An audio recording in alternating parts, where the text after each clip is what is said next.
হে নারী, জান্নাতে যদি কিনতে চাও বাড়ি, তাহলে করো স্বামীর সেবা, স্বামীকে নজরদারি, স্বামীকে সঙ্গে রাখো, স্বামীর প্রতি খেয়াল রাখো, তার প্রতি যত্নশীল হও। তাহলেই সুন্দর জীবন উপভোগ করতে পারবে।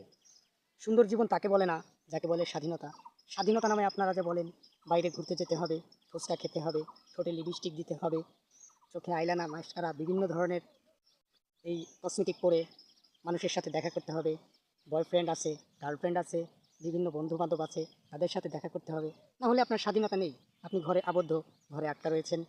যদি আপনি এটা মনে করেন যেটাই স্বাধীনতা, তা আমি বলবো বোন, এটা স্বাধীনতা নয়, এটা হচ্ছে জাহান্নামের লাকড়ি হচ্ছেন আপনি।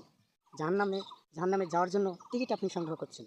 যদি জাহান্নামে যেতে না চান, তাহলে স্বামী সেবা করুন, ঘরে থাকুন, স্বামীর প্রতি খেয়াল রাখুন, তার দায়িত্ব এবং কর্তব্য পালন করুন। স্বামীরাও যাতে স্ত্রীকে সুনজরে দেখে, সেই কাজটা আপনারই করতে হবে। স্বামী কিন্তু এমনি এমনি ভালোবাসবে না। স্বামী কাজ থেকে এসেছে, আপনি তাকে এক গ্লাস পানি দিন, ঠান্ডা পানি, যেটা খেয়ে তার কলিজা জড়িয়ে যাবে।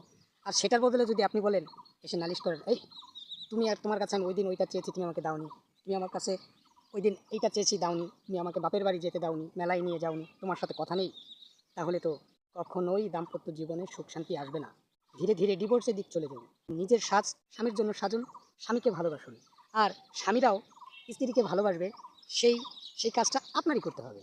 তবে স্বামীরাও এক্ষেত্রে কিন্তু ব্যতিক্রম নয়। তারা চায় একটু আদর, ভালোবাসা, সোহাগ, যেটা মায়ের কাছে পায় একটা সন্তান এবং বউয়ের কাছে পায় একটা স্বামী।